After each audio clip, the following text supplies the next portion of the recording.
अनाज उगाने का शुरुआत किया। उस जमाने से चले आ रहे प्रकृति उत्सव, फसली उत्सव भी कह सकते हैं, अखाड़ तीज के दिन हमने एक नई शुरुआत करने का निर्णय लिया। उसमें आप सभी साथी पधारे, इसमें प्रशासन के साथी, मीडिया के साथी, पुलिस प्रशासन के साथी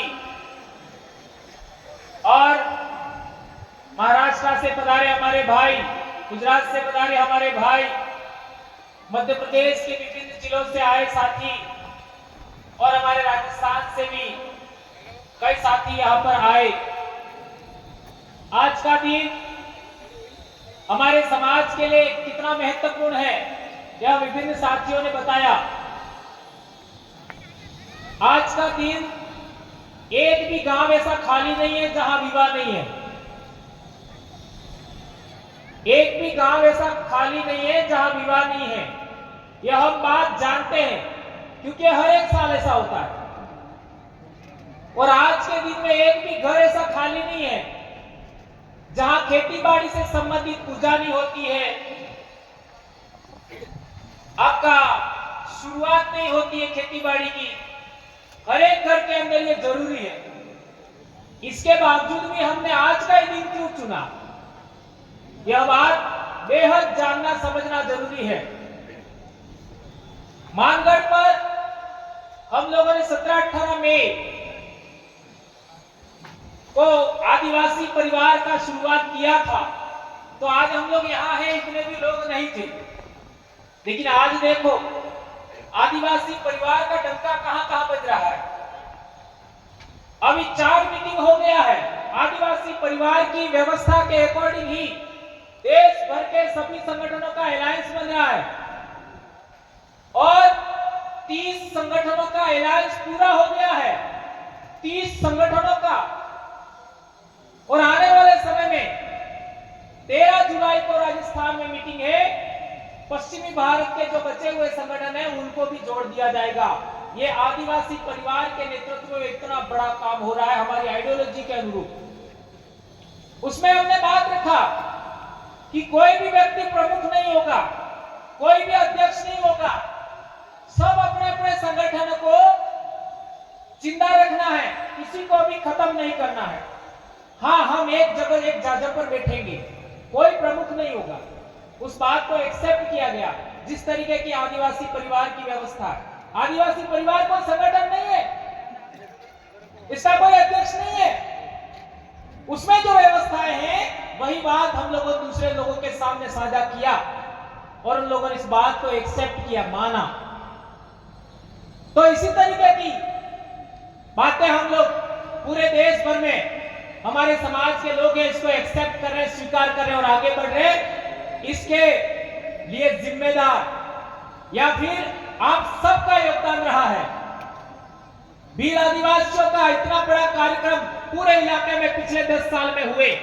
अभी 17 मई को हमारे 10 साल पूरे हो जाएंगे। लेकिन इस बीच में हमने बहुत सारी ऐसी बातें भी देखी जिसकी वजह से हमारे बहुत सारे संगठन टूटे, बिखरे। और इसके बड़े बड़े कारण क्या रहे वो आप सब जानते हो, आपसे बेहतर कौन जानता है। लेकिन मैं ये कहना चाहता हूं कि आप लोग अपने आप को कहते हो मैं इस देश का मालिक हूं, मेरे बाप दादे इतने महान थे, हमारे बाप दादे राजा महाराजा थे, ये सब बातें हम बोलते हैं और हमें भी प्रदेश बनाना है, ये भी बात हम कहते हैं। लेकिन जो लोग एक पोटली में बिक जाते हैं वो भी प्रदेश बना सकते हैं?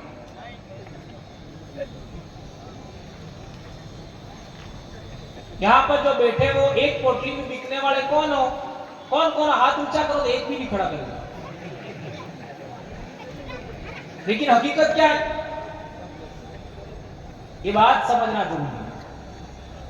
और 5000 में बिकने वाले कितने?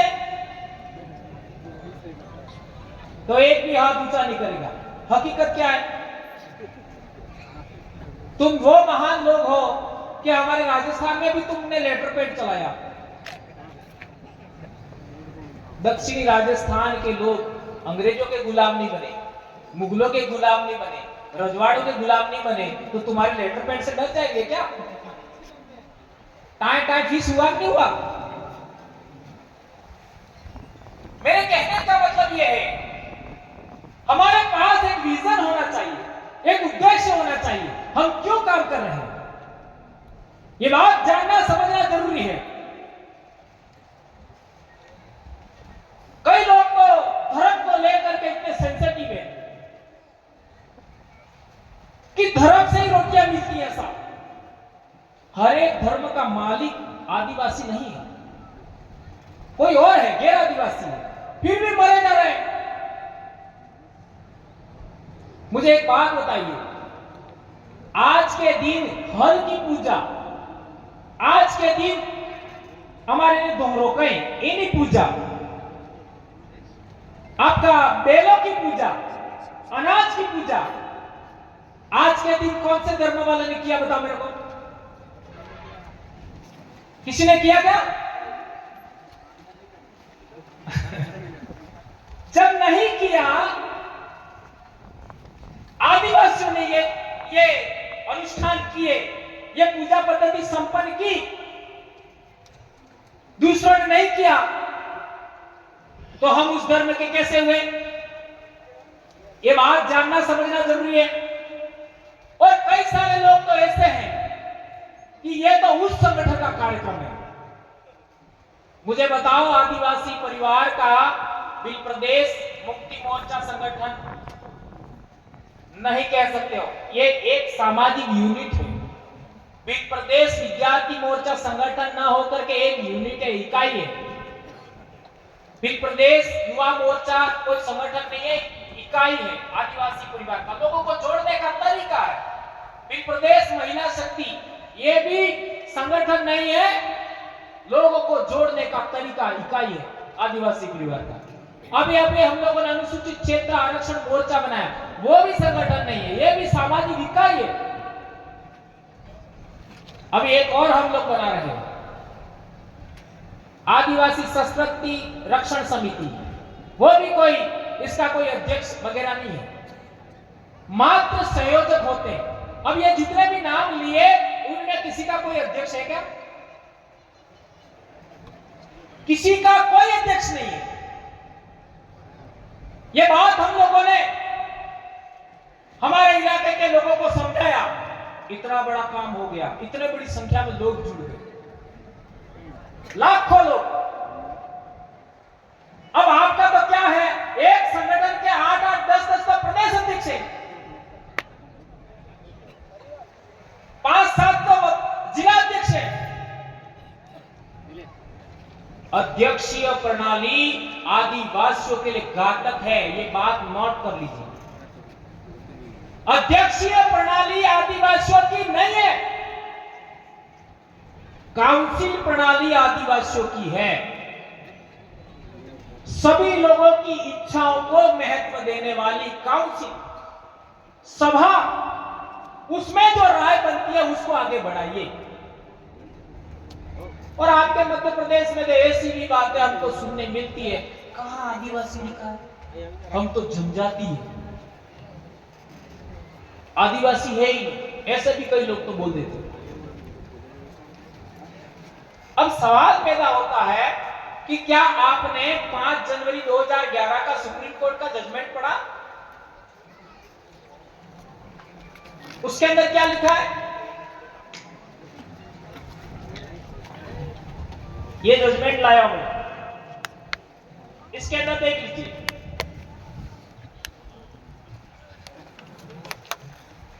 इसको पढ़ लीजिए, या जोरावर जी उनके पास भी होगा। इसमें लिखा है शेड्यूल ट्राइब और अबोरिजिन, नहीं, अबोरिजिन और शेड्यूल ट्राइब। जो अबोरिजिन है वही शेड्यूल ट्राइब है, और ब्रैकेट में आदिवासी लिखा है। ये सुप्रीम कोर्ट का जजमेंट है 5 जनवरी 2011। एबोरिजिन और शेड्यूल्ड ट्राइब ब्रैकेट में आदिवासी। आज तक इस पर यह गलत लिखा है, किसी ने क्लेम नहीं किया है। यह जजमेंट हम लोगों को 2012 में पहली बार हमको पता लगा कि इसमें ऐसा लिखा है। इसमें बहुत सारी बातें लिखी है और इसी को आधार मान करके आदिवासी परिवार बनाया। बढ़िया इसको, यह बिलों के लिए ही है, बिलों के लिए ही इसमें बहुत सारी बातें लिखी है। तो हम लोग कई सारे ऐसे लोग कहते हैं कि हम तो अनुसूचित जनजाति है, आदिवासी नहीं है। तो कम से कम सुप्रीम कोर्ट का जजमेंट तो पढ़ो। अब दूसरी बात यह है, ये हमारे स्कूल में किताब चलती है 8वीं क्लास में, 2013 से चल रही है। ये इंग्लिश में भी है और ये किताब किसी बिल ने तो लिखी नहीं है, किसी बोर्ड ने तो लिखी नहीं है। ये देख लीजिए, राष्ट्रीय शैक्षिक अनुसंधान एवं प्रशिक्षण परिषद नई दिल्ली, नीचे लिखा राजस्थान राज्य शैक्षिक अनुसंधान एवं प्रशिक्षण परिषद उदयपुर। ये इंग्लिश में आपके मध्य प्रदेश में भी चलती है, भारत के सभी राज्यों में चलती है इंग्लिश में। इसमें आदिवासी का पाठ है, हास्याकरण की समझ, उसको पढ़िए आप। ये कई बार मैंने बताया है, पर लोगों को सारी बात बता दो तो भी कई बार मुझे ऐसा भी लगता है कि जो दिमाग है ना, इसमें न जाने लोगों ने क्या भर दिया है। ये देख लीजिए, ये हास्याकरण की समझ 5वां पाठ है, उसमें साफ लिखा है ये आदिवासी कौन लोग हैं। पढ़िए इसको, आदिवासी कौन लोग हैं, आप पढ़िए इसको। इसी के अंदर ये साइड में लिखा है, आदिवासियों को जनजाति भी कहा जाता है। ये पिंक कलर में, आदिवासियों को जनजाति भी कहा जाता है, लिखा। अरे आपका संविधान देख लीजिए, संविधान के अंदर अनुच्छेद 341-42 पढ़िए, उसमें ट्राइब और रेस लिखा है।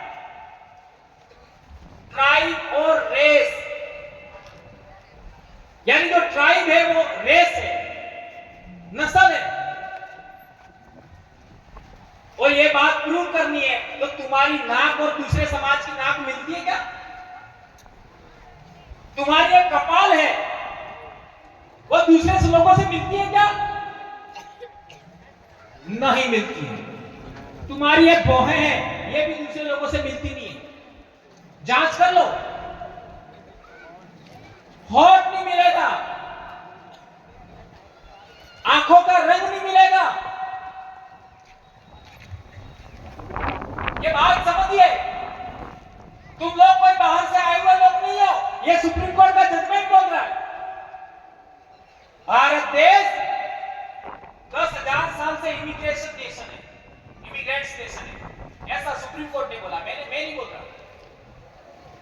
और ये किताब भी बोल रही है, इसमें लिखा है साफ और स्पष्ट शब्दों में कि आदिवासी समाज औरों से बिल्कुल अलग दिखाई देते हैं। औरों से यानी दूसरों से, क्योंकि उनके भीतर ऊंच नीच का फर्क बहुत कम होता है। इसी वजह से ये समुदाय जाति वर्ण पर आधारित समुदायों या राजाओं के शासन में रहने वाले समुदायों से बिल्कुल अलग है। ये सब बता रहा है। 2011 का सुप्रीम कोर्ट का जजमेंट आने के बाद ये किताब आई थी। कई बार ये किताब का हवाला दिया हम लोगों ने। हम जाति व्यवस्था में नहीं आते ये बोल रही है, हम वर्ण व्यवस्था में नहीं आते ये बोल रही है, हम राजाओं के शासन में रहने वाले लोग भी नहीं है, ये भी एक किताब बोल रही है। बोलिए आप, इतना साफ किताबों में स्कूल में हम पढ़ा रहे हैं, लेकिन स्कूल में पढ़ाने के लिए कोई आपत्ति नहीं है, लेकिन समाज को पढ़ाते हैं तो इन लोगों को आपत्ति हो जाती है। चल रहा है 2013 से किताब चल रही है। अब सवाल पैदा होता है कि आपको जनजाति प्रमाण पत्र दिया जाता है, ये नहीं, जनजाति भी ऊपर नहीं लिखा होता, जाति प्रमाण पत्र। ये आवाज किसने उठाया आज तक? हम ट्राइब हैं, हम शेड्यूल ट्राइब हैं, तो हमको शेड्यूल ट्राइब का सर्टिफिकेट मिलना चाहिए। नहीं, जाति प्रमाण पत्र देते। आज तक किसी ने आवाज नहीं उठाई। ये ऐसा क्यों हो रहा है? ये बात हम लोगों को समझनी जाननी चाहिए। आगे लिखा है, आदिवासियों के बहुत सारे जनजातीय धर्म होते हैं। आदिवासियों के बहुत सारे जनजातीय धर्म होते हैं। उनके धर्म इस्लाम, हिंदू, ईसाई आदि धर्मों से बिल्कुल अलग है, बिल्कुल अलग है। वे अक्सर अपने पुरखों की, गांव और प्रकृति की उपासना करते हैं। साफ स्पष्ट लिखा हुआ है। फिर भी हमारे ढूंढने के लिए कई लोग तो चर्च में चले जाते हैं, कोई कहां जा रहा है। और मैं कई कड़े लफ्जों में बोल चुका हूं, लेकिन किसी की भावना आहत नहीं करना चाहता। कोई भी धर्म आपका नहीं है। आपकी बहुत सारी बातें दूसरों ने लेकर के अपने धर्म खड़े किए हैं। ये बात जाननी समझनी जरूरी है। दिवाली फसली उत्सव है, होली फसली उत्सव है,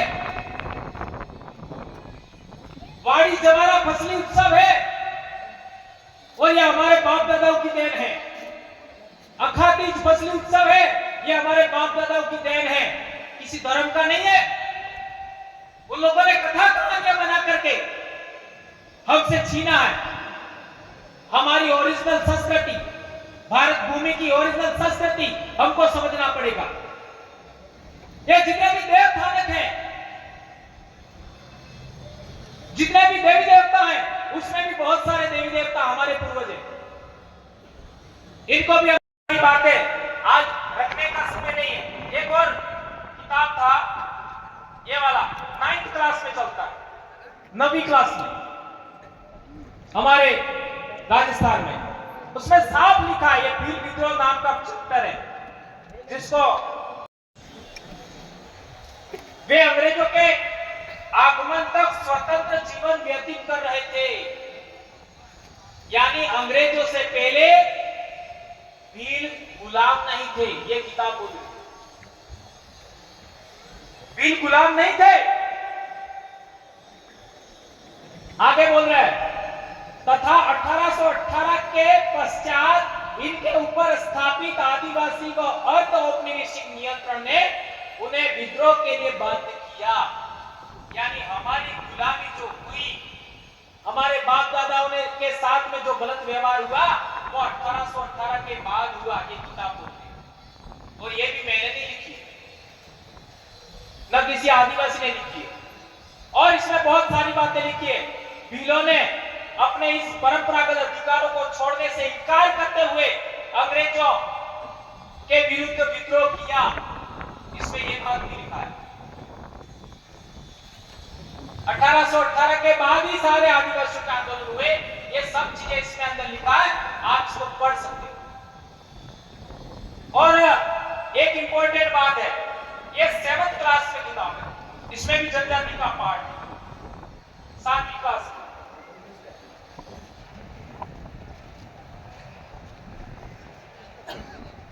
अठो है तो बतावा बात भी दिमाग साफ में था, तो डीएनए टेस्ट करा लीजिए।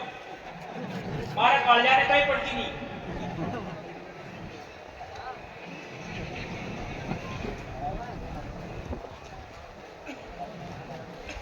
बीजो तो हो कौन?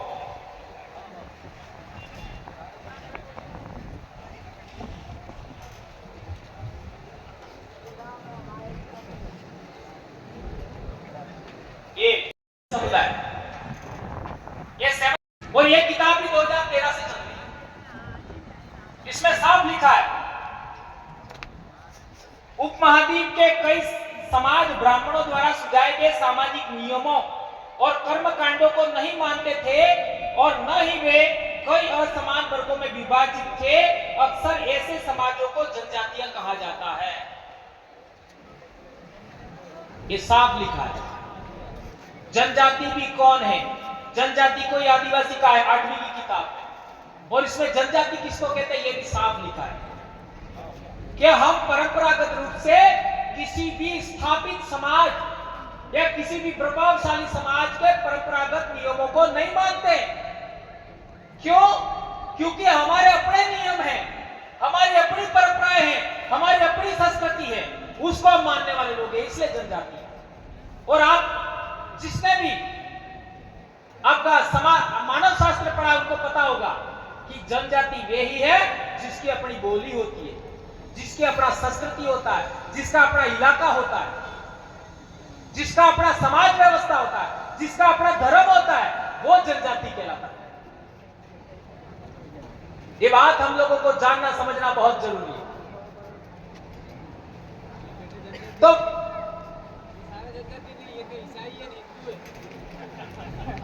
तो मेरे कहने का मतलब यह है कि आपकी पहली पहचान क्या है? फर्स्ट आइडेंटिटी क्या है? फर्स्ट पहली पहचान भील। आपकी पहली पहचान क्या है? भील। यह आपकी पहली पहचान है। और भील का मतलब क्या होता है? तो लोगों ने लिख दिया जो धनुर्धारी होता है, जो धनुष साथ में रखना वाला है वो भील। तो धनुष तो दूसरे लोग भी रखते थे। आज हमारे इलाके में आप देख लीजिए भील किसको कहते हैं? आदमी को। आपके इलाके में भी वही है, दाहोद में भी वही है। भील कौन? जो अपनी बोली में पुरुष को भील बोलता है, महिला को क्या बोलता है? भीलड़। गोंड कौन? जो गोंडी बोली में पुरुष को गोंड कहते हैं, गोंड, और महिला को गोडनी कहते हैं। यह भाषा का मामला है, यह बोली का मामला है। जिस बोली में पुरुष को क्या कहते हैं उसी के आधार पर उस आपका समुदाय का नाम है। मुंडा आदमी को ही कहते हैं, संथाल आदमी को ही कहते हैं। अब सवाल है आपकी पहली पहचान क्या हुई? भील। अब दूसरी पहचान कुछ और हो सकती है, तीसरी पहचान कुछ और हो सकती है, चौथी पहचान आपकी कुछ और हो सकती है, लेकिन सबसे बड़ी पहचान क्या हुई आपकी? भील।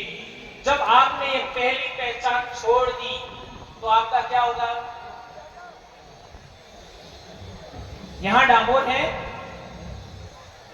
कितने डामोर? हाथ ऊंचा करो जरा। इतने ही हो? मैं भी डामोर हूं। अब ये आपका महिसागर जिले में डामोर आदिवासी की लिस्ट से बाहर हो गए। उन्होंने अपने आप को क्या बोला? हम तो क्षत्रिय हैं। 2001 की जनगणना में लिखवा दिया हम तो क्षत्रिय हैं, और 2006 से उनका सर्टिफिकेट मिलना बंद हो गया। और आपके इधर पटरिया का भी पिछले दिनों कुछ हुआ था, देख लीजिए। ये प्रमाण बता रहा हूं मैं आपको। आपने अपनी पहली पहचान को द्वयम दर्जे की माना और दूसरी पहचान को प्रथम माना, आप जाओगे ओबीसी में। याद रखिए, ओबीसी में जाओगे। और मध्य प्रदेश में आपका बिलाला के साथ भी कुछ समय पहले कुछ हुआ था, आप लोगों को आइडिया होगा। गुजरात में आपका राठवा के साथ भी हुआ था, इतिहास पढ़ लेना। जी जी हाँ। तो मेरे कहने का मतलब यह है, आप अपनी पहली पहचान भुलाओगे तो आपका अनुसूचित जनजाति का जो आपका लेवल है, टाइटल है, स्टेटस है, उस पर आपकी आंच आएगी। तो आपकी पहली पहचान क्या हुई? भील। अब बताओ मेरे कि भील भारत भूमि का क्या है? मूल बीज, मूल मालिक, मूल मंत्री कौन बोल रहा है? सुप्रीम कोर्ट का जजमेंट बोल रहा है।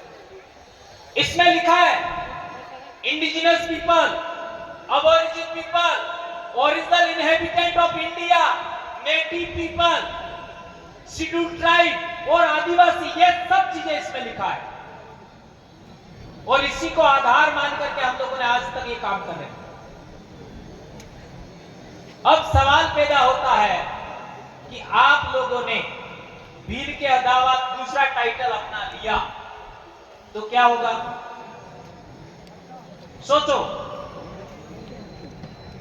अब जब आप बिल हैं तो आपकी बोली भी होगी, आपकी बोली भी होगी, आपकी भाषा भी होगी, आपकी संस्कृति भी होगी, आपकी पूजा पद्धति भी होगी, आपकी समाज व्यवस्था भी होगी। जब ये सब है तो आपका इतिहास भी होगा। अब आपको थोड़ा थोड़ा क्लियर हुआ होगा हम लोग भील प्रदेश की बात क्यों कर रहे हैं, भील प्रदेश शब्द का इस्तेमाल क्यों कर रहे हैं। हमारे राजस्थान में 12 जनजातियां हैं, उसमें वास्तविक देखो तो 3 जनजातियां ये, और अन्य 12 में से 3 निकाल करके अन्य जो बचती है वो सब भील ही है। ऐसा कैसा मध्य प्रदेश में है, ये वेस्टर्न भारत में ज्यादातर भील ही है या भील से बने हुए अलग समूह है। आपका 1931 का जनगणना रिकॉर्ड पढ़ लो, 1931 का जनगणना रिकॉर्ड, आपको समझ में आएगा बिलाला कौन है, बारेला कौन है, पटलिया कौन है। पर कई बार क्या होता है, कई लोग अपने आप को ऐसे समझ बैठते हैं, नहीं सही बात है तो भी नहीं मानना, सही बात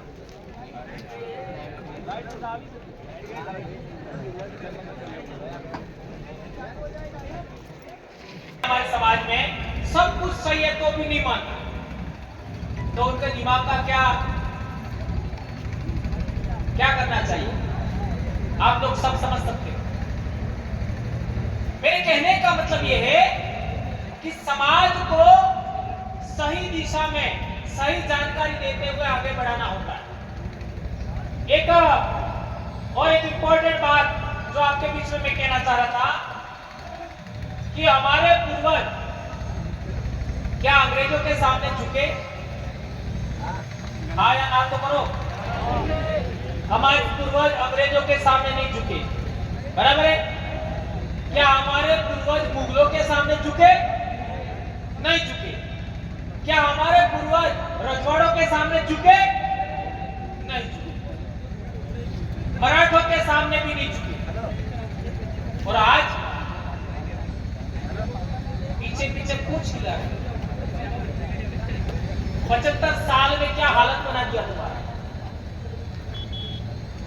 और एक गंभीर बात, 1950 से पहले, 1947 से पहले हमारे बाप दादे किसी दूसरे के नेतृत्व में कभी लड़ाई नहीं लड़ते थे, कभी दूसरे के नेतृत्व में काम नहीं करते थे।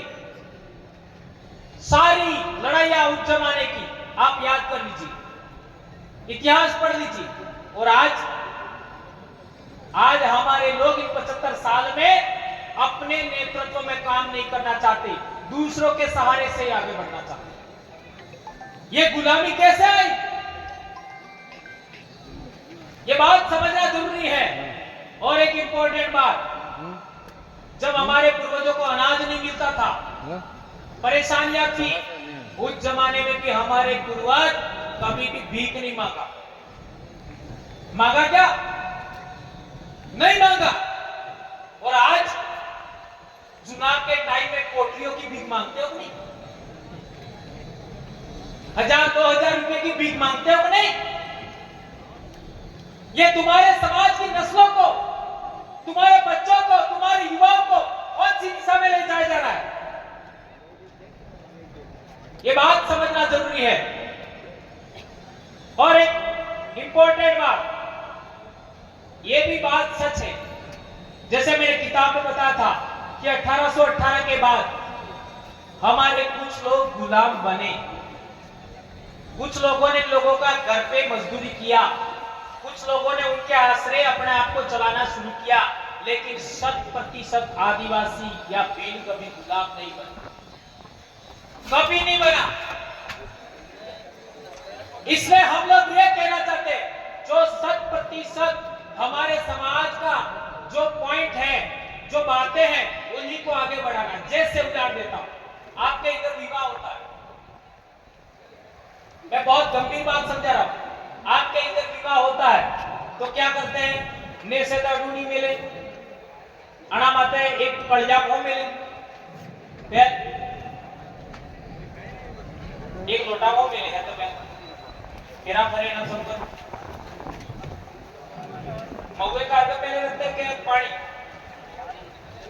महुए का अर्थ पहले रखते हैं, तो सबसे पहले एक लोटे में महुए का अर्थ रखेंगे, इसके बाद उसके ऊपर पानी रखते हैं। ऐसा ही करते हैं ना कविता भाई, बराबर है? और उसके चारों तरफ फेरा दिलवाते हैं। कौन दिलवाता है? या तो फूफा या आपका बंधवी, बराबर है? अब हमारे इलाके में देखते हो तो फेरे दिलवाने का काम हमारी बुआ कराती है। बुआ बुआ एक ही बात है, यह हमारे इलाके में चल रहा है, तो थोड़ा सा डिफरेंट हो गया।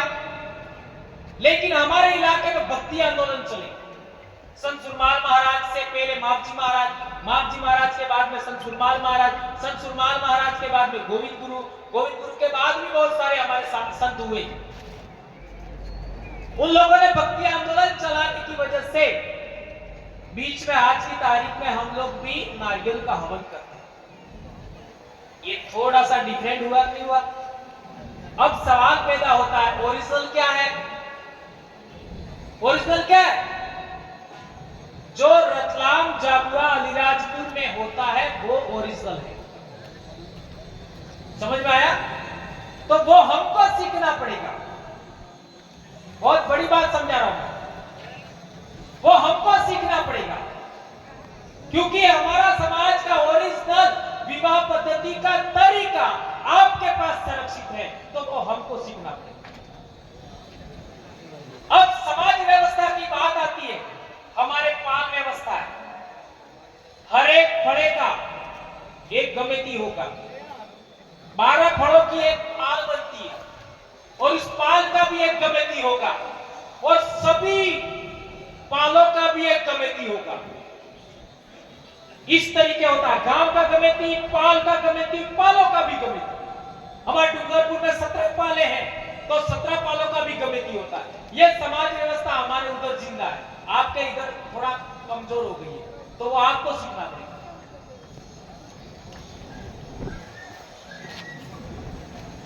अब पूर्वज पूजा की बात करो, बाबा देव पूजा, आपका यस तड़वी व्यवस्था वही है, पालवी व्यवस्था है, बाबा देव पूजा। इसके बाद में आपका हमारे दाहोद क्षेत्र में देख लीजिए पूर्वज पूजा होती है, वो हमारे से भी बेहतर है।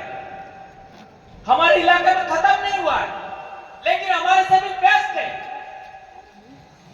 तो पूर्वज पूजा कैसे करते हैं, बाबा देव की पूजा कैसे करते हैं, खत्रीज पूजा कैसे करते हैं, वो आपको हमें आपसे सीखना चाहिए। अब आपका अलीराजपुर चले जाइए, पिठोरा देव, आपका देख लीजिए इस धरती पर सबसे पहला इंसान कहां पैदा हुआ आज तक के रिसर्च अनुसार, तो वो नर्मदा घाटी में पैदा हुआ, नर्मदापुरम जिला है वहां पर। आज की तारीख में आपका सीहोर और नर्मदापुरम के बॉर्डर पर, जिसको नर्मदा मानक कहते हैं, उसका खोपड़ी मिला 2-3 लाख साल पुराना, और उसी के पास में 50 किलोमीटर रेडियस में भीमबेटका है। अब ये भीमबेटका भी उन्होंने नाम रखा है। उसके अंदर चित्रावली है, चित्रे वो देखो। इसी तरीके से मंदसौर के पास में भी आपका गुफाओं में चित्रे, उनको देखो। हमारे राजस्थान में भी शेर चित्रे, उनको देखो। और पिठोरा देव को देखो, एक जैसा मिलेगा। तो ये कल्चर हमारा जिंदा है, उसको भी हमें आगे बढ़ाना पड़ेगा, वो हमको सीखना चाहिए हमारे इलाके के लोगों इसी तरीके से आपका प्रतापगढ़ के इलाके में देख लीजिए, उस इलाके में बहुत सारी बातें, जैसे ये अखा तीज का मामला है, उधर और रिच कल्चर है प्रतापगढ़ इलाके में। और हमारे उधर उदयपुर और सलूमल में देख लीजिए, मंगरा वापसी की पूजा होती है। अब ये मंगरा वापसी क्या है, उसका विस्तृत में अभी उदाहरण नहीं समझाऊंगा।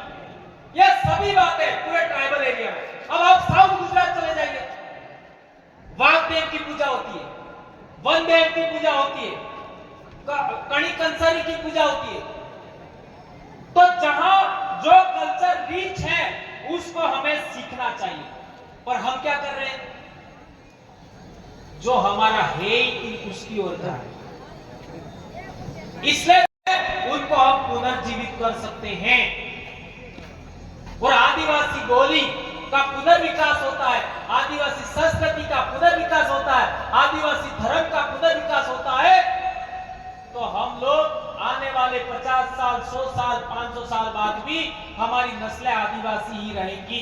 अन्यथा ओबीसी, और ओबीसी में जाने के बाद आपका जल, जंगल, जमीन का अधिकार खत्म, 5वीं अनुसूची का अधिकार खत्म, आर्टिकल 13(3) का ग्राम सभा का खत्म, पैसा कानून खत्म, वनाधिकार खत्म, बस एक कंट्रोल इन फंसो।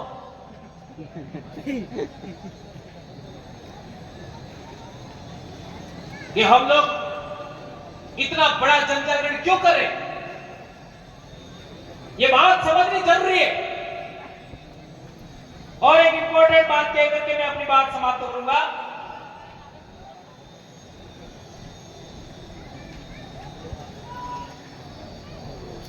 पिछले दिनों डॉक्टर कमल सिंह जी पर भी हमला हुआ और हमारे दो भाई संतोष डामोर और अर्जुन भाई डामोर, उनकी भी डेथ हुई। उससे पहले हम देखें गोपाल कटारा, उनकी भी डेथ हुई, और 3-4 साथी और हमारे इलाके में जगदीश भाई डामोर, जगदीश भाई पांडु। आपका निमाड़ के क्षेत्र में हम देखें तो हमारे भाई जितेंद्र जी असलकर इस विचारधारा को आगे बढ़ाते हुए, इस संगठन को आगे बढ़ाते हुए हमारे बीच नहीं है। और अभी हमारा कश्मीर में भी आपका 28 लोग मारे गए, और इसके बाद में हमारा ये पहला कार्यक्रम है। तो बात को आगे ज्यादा न बढ़ाते हुए मैं चाहूंगा, मैं इन सभी के लिए, चूंकि ये बात मुझे पहले बोलनी चाहिए थी, लेकिन मैं बाद में मुझे याद आया, तो इनके लिए हम लोग 1 मिनट का मौन व्रत भी रखेंगे। और एक बड़ी बात कहना चाहता हूं, आप लोग जितने भी अभी यहां बैठे हैं, महिलाएं हैं, कुंवारे बच्चे हैं, कुंवारी बच्चियां हैं, पुरुष हैं, कुछ नहीं कर पाए तो एक काम जरूर करना, आपके पोते पोतियों तक, आपके बच्चे के बच्चों तक बीली बोली जरूर लेके जाना। समझ में आया? आपके बेटे के बेटों तक, आपके बेटे की बेटियों तक बीली संस्कृति जरूर लेके जाना। आपके बेटे के बेटियों तक, बेटे के बेटों तक आदिवासी पूजा पद्धति, आदिवासी विवाह पद्धति जरूर लेके जाना। यह आपकी जिम्मेदारी है।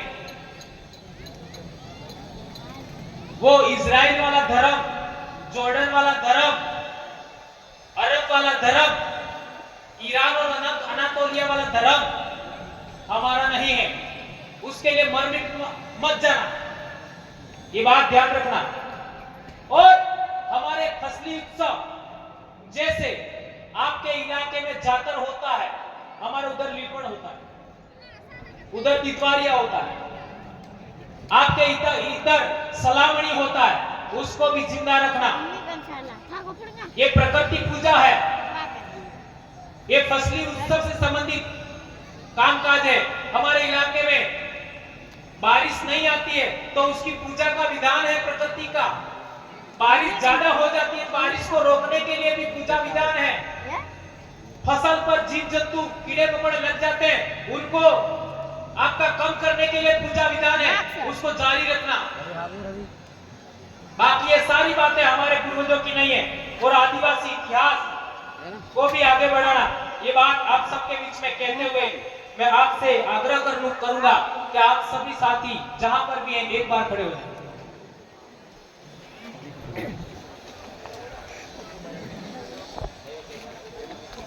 उधर साथी बैठे हैं, आप सभी साथी खड़े हो जाइए और 1 मिनट का हमको मौन व्रत रखना है। किसके लिए? जो कश्मीर में 28 लोग मर गए क्या, मार दिए गए, है ना? वो पर्यटन के लिए गए थे, घूमने गए थे, और उनको आतंकवादियों ने मार दिया। ये आप सबको पता है, और पूरे देश भर में आज की तारीख में बहुत आक्रोश है। और इसके बाद हमारा पहला कार्यक्रम है, और हमारे भाई अर्जुन भाई डामोर, उनकी मृत्यु के बाद हमारा ये पहला कार्यक्रम है मध्य प्रदेश में। भाई संतोष भाई डामोर, उनकी मृत्यु के बाद भी हमारा पहला कार्यक्रम है। और हमारे इससे पहले साथी जो चले गए, जिसमें लतेश अड़, गोपाल भाई कटारा और जितेंद्र भाई असलकर, इन सभी को हम लोग मालवा की धरती, भील प्रदेश की धरती, खवासा की धरती और भीलों के सबसे बड़े मजबूत गढ़ जाबुआ से हम लोग 1 मिनट का मौन रख करके उनको परमपिता कुदरत इनको सदगति दे और इनको उचित स्थान मिले।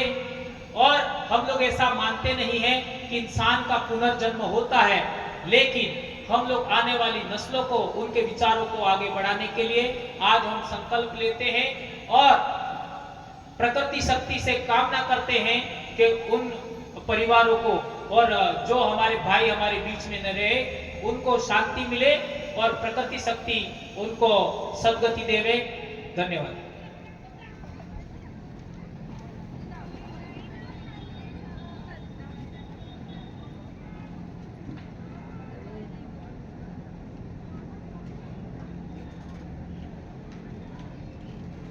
जय जोहार। आप सबने बैठ जाइए। आप सबने मेरी बात को सुना।